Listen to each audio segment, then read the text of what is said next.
اگر آپ صحیح معنوں میں لفظ گورکھ دھندا کا معنی سمجھنا چاہتے ہیں تو اور کچھ نہ کریں، صرف پاکستان میں چینی کے کاروبار پر نظر رکھیں۔ چمچہ قسم کے میڈیا آؤٹلیٹس آپ کو آج کل بڑی زبردست قسم کی خبریں سنائیں گے، مثلا یہ کہ سٹا مافیا اور ذخیرہ اندوزوں کے خلاف کارروائیاں جاری، چینی کی قیمتوں میں کمی آنا شروع، کراچی میں چینی کی ہول سیل ریٹ میں 2 روپے کمی، لاہور میں 170 روپے پر فروخت۔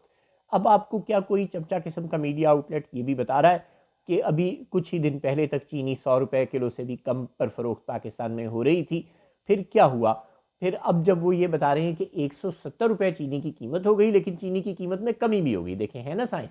آپ کو یہ بتا رہے ہیں کہ چینی 170 روپے کلو پر فروخت ہو رہی ہے لیکن یہ اس کی قیمت میں کمی ہے، اور آپ کو یہ بھی بتا رہے ہیں کہ یہ کوئی عام ریٹ نہیں ہے 170 روپے کلو، یہ ہول سیل ریٹ ہے۔ اس کا مطلب ہے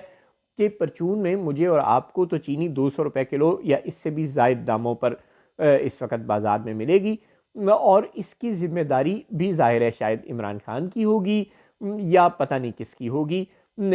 جب یہ حکومت بار بار چینی کی ایکسپورٹ کی اجازت دے رہی تھی، اس چینل سے ہم اس وقت بھی آپ کی خدمت میں گوش گزار یہ کرتے رہتے تھے کہ یہ غلط ہو رہا ہے، اب یہ چینی کی ایکسپورٹ کی اجازت دے گی، پھر اس ایکسپورٹ پر ایکسپورٹرز کو ریبیٹ بھی دے گی، اور جب وہ ریبیٹ اپنی جیب میں ڈال کر بیٹھ جائیں گے تو پتہ چلے گا اوہو پاکستان میں تو چینی کی قلت ہو گئی، اب کیا کریں؟ اب باہر سے چینی منگوائی جائے گی۔ یوں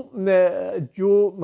سرمایہ دار ہیں، جو جاگیردار ہیں، جو MNAs MPAs بھی ہیں نون لیگ اور پیپلز پارٹی کے بڑی تعداد میں، انہوں نے پہلے اپنی چینی کو ملک کی ضرورت سے زائد چینی ڈکلیئر کروا کے سرکار سے ایکسپورٹ کروایا، اور ایکسپورٹ پر سرکار سے ریبیٹ کی شکل میں کروڑوں روپے بھی وصول کر لیے، ایکسپورٹ کر کے بھی پیسے جیب میں ڈال لیے اور ریبیٹ کے نام پر بھی کروڑوں روپے سرکار سے لے لیے۔ اس کے بعد اب خبر آ گئی اوہو جی چینی انہوں نے ذخیرہ کر لی اپنی، ظاہر ہے چینی تو پاکستان میں موجود تھی بقول سرکاری اعداد و شمار کے، انہوں نے اپنی اضافی چینی ذخیرہ کر لی، اور ملک میں چینی کی شارٹیج شروع ہو گئی۔ سرکار اب پہلے تو ان کے خلاف ایک جعلی قسم کا کریک ڈاؤن کرے گی، اور ان کے گوداموں پر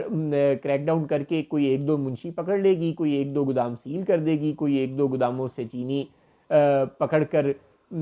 تو بازار میں فروخت کرنے کے لیے بھیجوا دے گی، اور اس کے بعد پھر کیا ہوگا؟ ٹائیں ٹائیں فش، پھر باہر سے امپورٹ کی اجازت دے دی جائے گی، پھر وہی جاگیردار، وہی MNAs MPAs جو پہلے ایکسپورٹر کی شکل میں پاکستان کو لوٹ چکے، اب امپورٹر کی شکل میں پاکستان کو لوٹیں گے۔ ہو سکتا ہے پہلے کسی چچا نے لوٹا ہو اب بھتیجا لوٹے گا، ہو سکتا ہے پہلے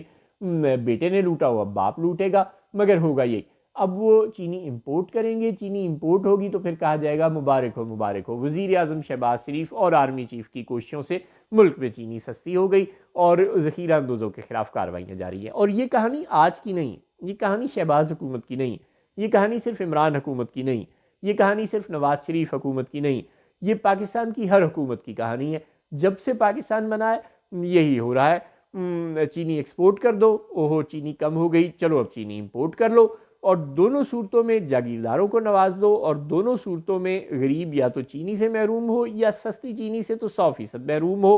اللہ اللہ خیر صلی اللہ۔